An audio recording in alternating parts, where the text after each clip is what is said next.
The wind hit the cab at about 18 knots that afternoon. I remember because I checked the gauge twice before I picked up the load. 20 tons of steel hanging in the air, 200 feet above the dock, and the whole crane swaying just enough to remind you it's alive. That's when the radio crackled. Gary Pelton's voice came through like sandpaper. He fired me while I had that container in the air. He thought that because he signed the checks, he held all the cards. He forgot I was the one holding 20 tons over the only road out of this port. My name is Walter Pruitt. On the docks, they call me Iron. I've been running cranes at the port of Galveston for 31 years. Started at 23, right out of trade school, working a second-hand overhead rig at a scrapyard in Beaumont. Worked my way up to gantry operations.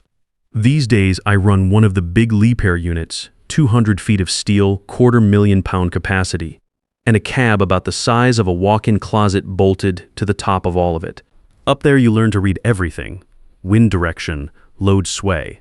The way a cable hums different when the weight distribution is off. You stop thinking about it consciously after a few years. It becomes the same as breathing. I was 54, 2 years from full pension vesting. Gloria reminded me of that most mornings over coffee. Not nagging, just the way married people keep track of things together. She'd say it the same way she'd mention the weather. 2 more years, Walter. I'd nod. We both knew what that number meant. Gary Pelton had been operations director for 4 weeks. His uncle Randall owned the company.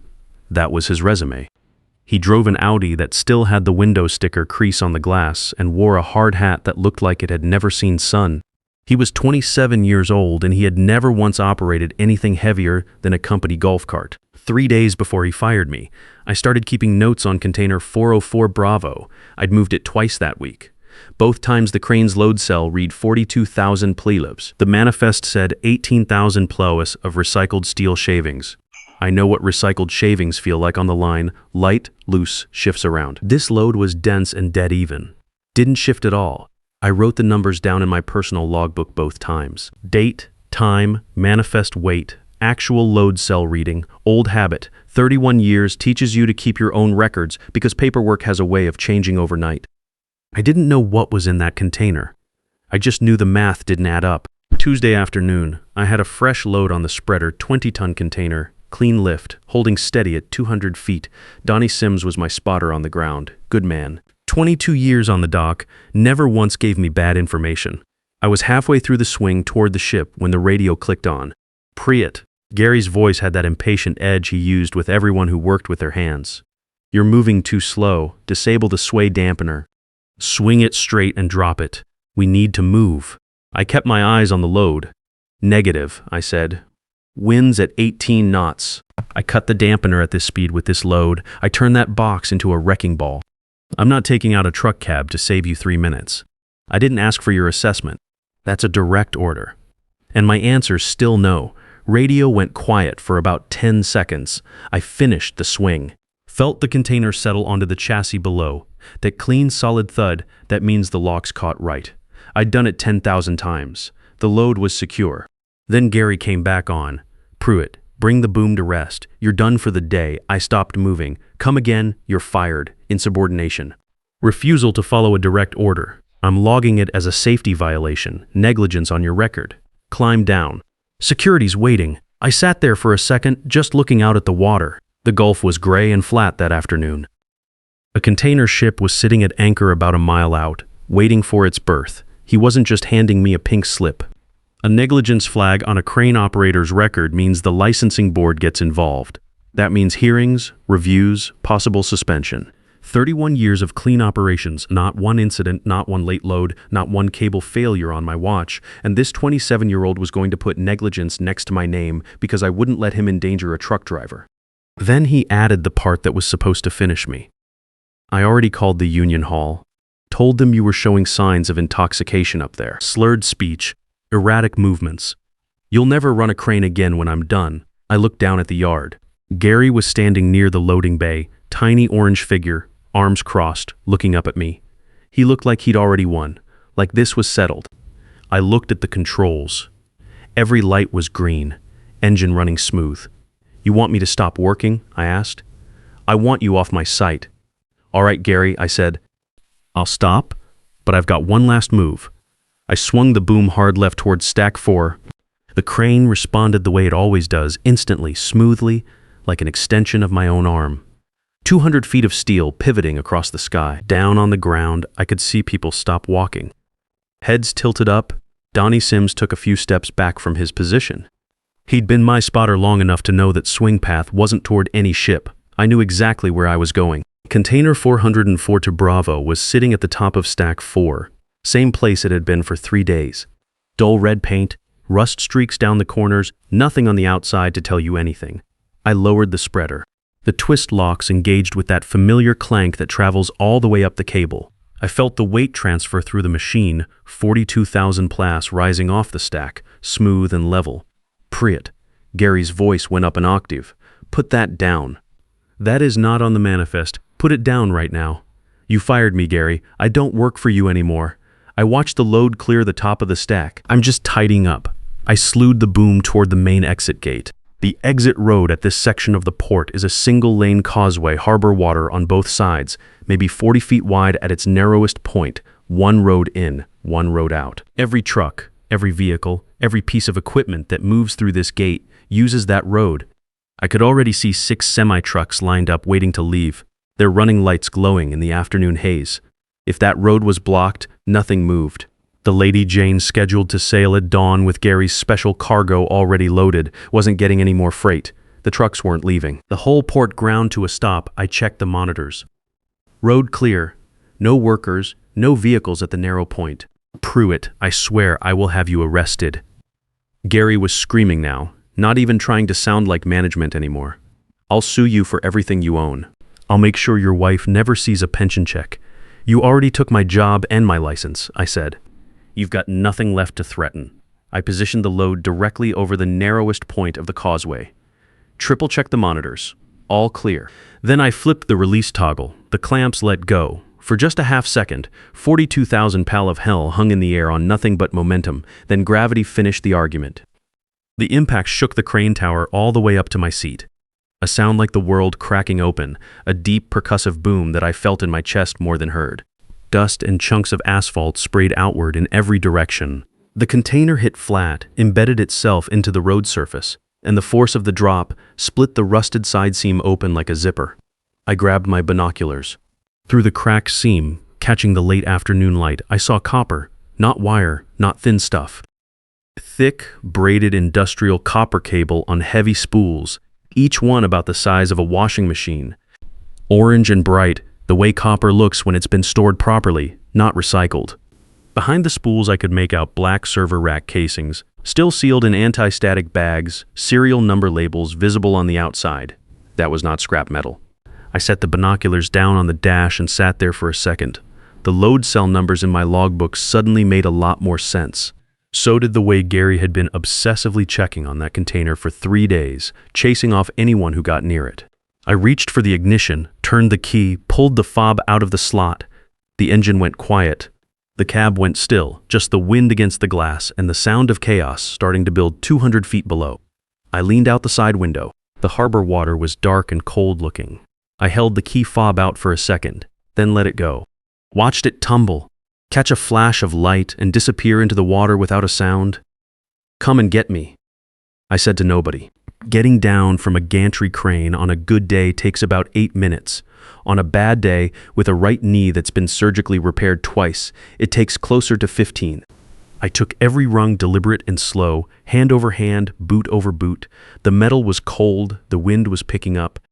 About halfway down, I paused on a landing and looked out at the dock below. The scene had already changed completely. 3 trucks had pulled forward trying to exit and found the road gone. Drivers were climbing out of their cabs, walking toward the gate, shading their eyes. I could see Gary sprinting toward the split container, pulling a tarp off a nearby equipment rack, trying to throw it over the open seam before anyone got a good look. 2 port security guys were following him, but they looked more confused than helpful. He was trying to cover it up in real time, with a tarp, while a dozen dock workers watched.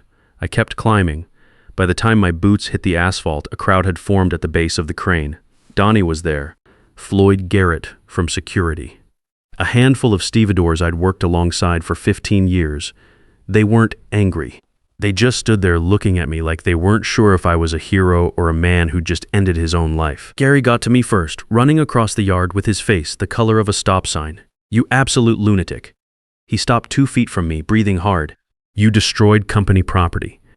You've blocked federal transit access. Do you understand what I'm going to do to you? I will bury you. I will make sure you never work in this state again. I'll go after your pension, your house, everything." I dusted off my jacket. "I'm off the clock, Gary. You fired me, remember? Move that crane, right now. Get back up there and move it." "Can't," I said. "Keys in the harbor." He looked at the water, then at the crane, then at the blocked causeway with trucks stacking up all the way back to the warehouse. The full weight of what just happened landed on him all at once. I watched it happen on his face. Arrest him. He turned to Floyd. "Detain him. He's a saboteur." Floyd shook his head slowly. "Gary, I'm private security." "He's just standing there. I can't arrest a man for standing in a parking lot." I walked past both of them toward my truck. My truck was parked near the break room. A 2009 F-19's 2050 dark blue, 190,000 miles on it. Dents on the rear quarter panel from a loading dock incident back in 2017 that I never got around to fixing. I climbed in, locked the doors, and just sat there for a minute. The cab smelled like old coffee and gear grease. Familiar, steady. My hands started shaking about 30 seconds after I sat down. Not bad, just that low tremor you get when the adrenaline starts finding the exit. I put both palms flat on my thighs and breathed through it. I'd been in tight spots before. This was different. This one had teeth. Because here's what Gary had actually done. Setting aside the container and the copper and all of it, he had called the union hall and told them I was intoxicated on the job. That's not a firing. That's a torpedo aimed at everything I'd built in 31 years. A DUI flag on a crane operator's record triggers a licensing board review, hearings, possible suspension, and if the suspension sticks, the pension calculation gets complicated real fast. 2 years from full vesting, and suddenly I'm fighting a bureaucratic process that could drag out longer than 2 years on its own. Gloria didn't know any of this yet. She was finishing a shift at the hospital. I thought about calling her. Decided to wait until I had something solid to tell her. I pulled out my phone and scrolled to Clifford Briggs. Cliff and I went back 18 years. He was a site safety inspector on a commercial job in Beaumont when a scaffold rig gave way on the 3rd floor. He went down with it, broke his pelvis in 2 places, shattered his left ankle. I was on the crane that day. I held a steel beam against the collapse point for nearly 2 hours straight while the fire department worked to get him out. My foreman ordered me to evacuate the crane twice. I ignored him both times. If I'd moved that beam, the remaining section would have come down on top of Cliff and the 2 paramedics working to stabilize him. Cliff spent 4 months in rehab. Walks with a cane now. He sent me a bottle of 12-year bourbon and a handwritten card that said 3 words, "You held it." We stayed in touch after that. He went back to school, got into digital forensics and private investigation. The kind of work where he spent his days untangling what corporations didn't want untangled. He picked up on the second ring. "Walter, I need the favor, Cliff." I told him everything. The 3 days of load cell discrepancies in my logbook. The manifest showing 18,000 plus against a crane reading of 42,000. The copper I'd seen through the split seam. The server racks still in their original packaging. He went quiet, not the quiet of someone who doesn't know what to say, the quiet of someone already thinking 3 steps ahead. "Shell company?" he asked. "Don't know yet. That's your end. Give me 15 minutes. Don't talk to police without me. Don't sign a single thing." A pause. "And Walter, you still have your logbook right here in my jacket. Good, don't let it out of your hand." I set the phone down. Outside, Port Authority police had arrived, 2 cruisers, lights going, parking up against the blocked causeway. I could see Earl Nolan climbing out of the first car. Earl was a 20-year dock detail veteran. Good cop, the kind who actually read the reports before drawing conclusions.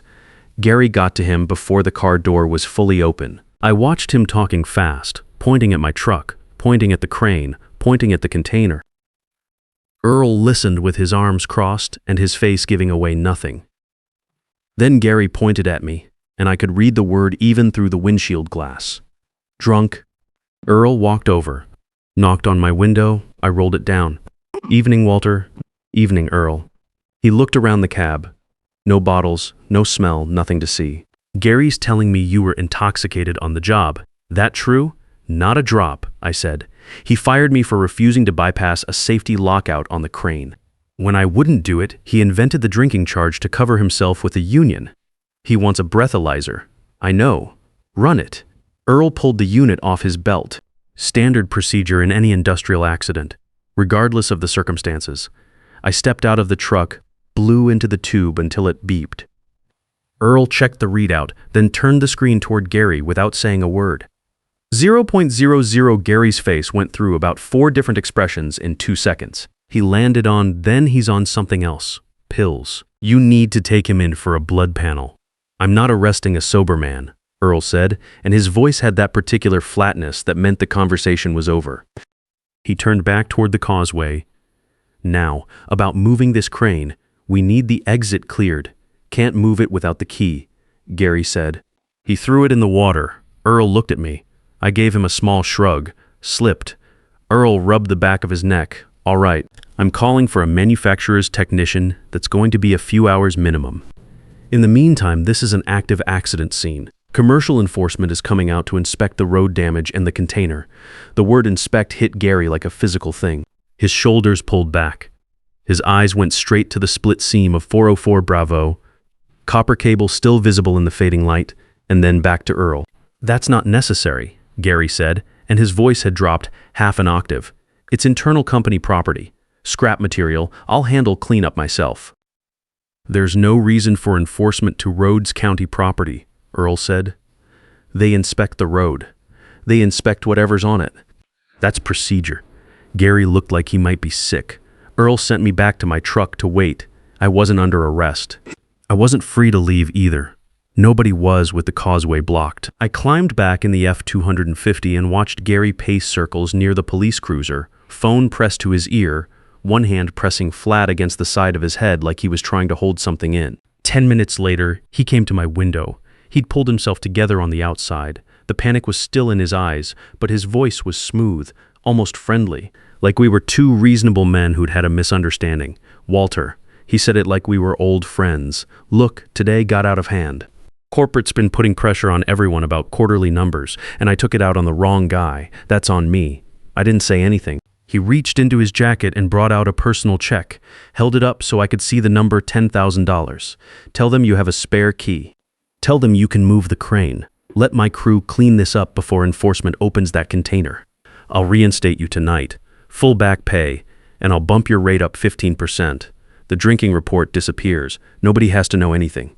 I looked at the check. Then I looked at him. I signed 31 years into this work, Gary. I said, that signature is worth a lot more than that. He held eye contact for a second, then put the check away. The friendly version of him stepped back and something colder took its place. He leaned close to the window. You want to think about Gloria? Think about what happens to her health coverage if this gets messy.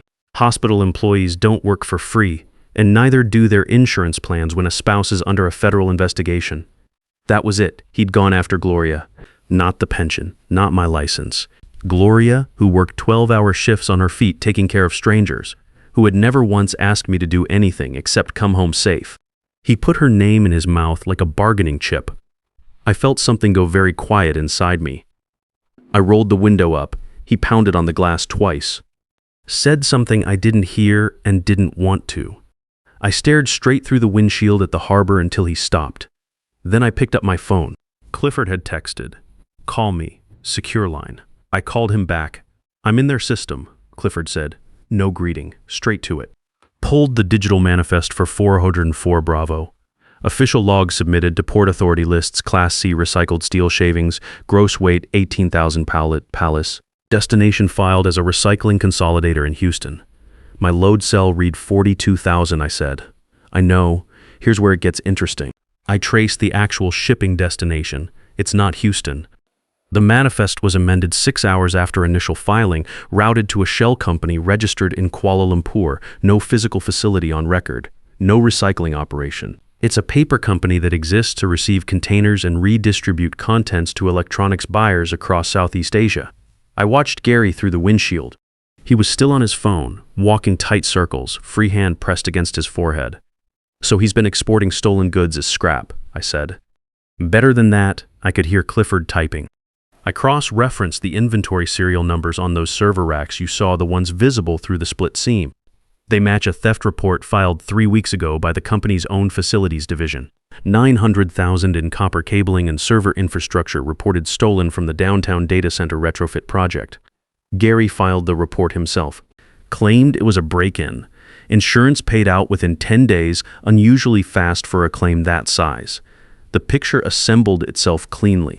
He stole his own company's inventory, I said, reported it stolen, collected the insurance money, and now he's shipping the same goods out of the country to sell them a second time. 404 Bravo is the 4th container this month. Clifford said, if the other 3 already sailed, we're looking at well over $1 million in total, but this one didn't sail. This one is currently sitting split open on a county road with copper cables spilling out of it.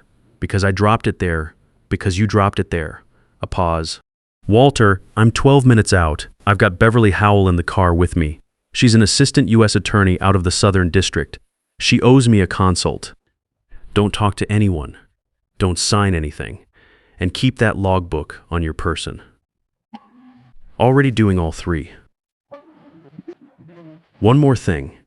The crane, does it have an onboard data logger? Records all radio traffic and cab operations. Uploads to the company's maintenance server every 30 minutes. Default admin password? I thought about it. Far as I know, nobody ever changed it from the manufacturer's setting. It's been the same since they installed the unit. Then I already have the audio, Clifford said. Sit tight. I set the phone down. Outside, the commercial enforcement team had arrived, state vehicle. 2 inspectors in reflective vests, clipboards out, walking toward the causeway. Gary moved to intercept them. I could see him talking fast, arms out, positioning himself between the inspectors and the container. One of the inspectors said something. Gary shook his head. The inspector wrote something on his clipboard. I climbed out of the truck. I walked straight toward the group at the container. Gary saw me coming and pointed at Earl Nolan. Officer, get him back to his vehicle. He has no business here. Earl, I said, loud enough to carry, before you let Mr.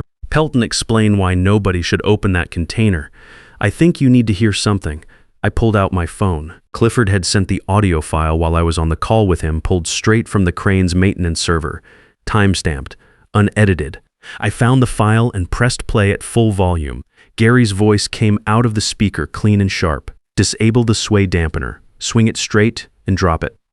Then, a few seconds later, I already called the Union Hall, told them you were showing signs of intoxication. Slurred speech, erratic movements. You'll never run a crane again when I'm done. The dock went quiet. The 2 enforcement inspectors stopped writing. Earl turned slowly and looked at Gary the way a man looks at something he's just identified and doesn't like. That's doctored. Gary's voice had gone thin. That's a deepfake. You can't use that. It came off your crane's own server, I said, time-stamped and encrypted by the system. Same server your maintenance logs run through. Earl took my phone, listened to the clip again from the beginning. His jaw was set. Mr. Pelton, he said quietly, step away from the container. You don't have the authority to step away. Now, a black sedan rolled through the police checkpoint, waved through by a patrol officer who looked uncertain about the whole situation. Clifford got out first. He moved with a cane and a slight hitch in his left side, permanent souvenir from Beaumont, but he was wearing a suit that said he hadn't come to negotiate. The woman beside him was Beverly Howell, sharp-featured trench coat carrying a briefcase like it had weight in it.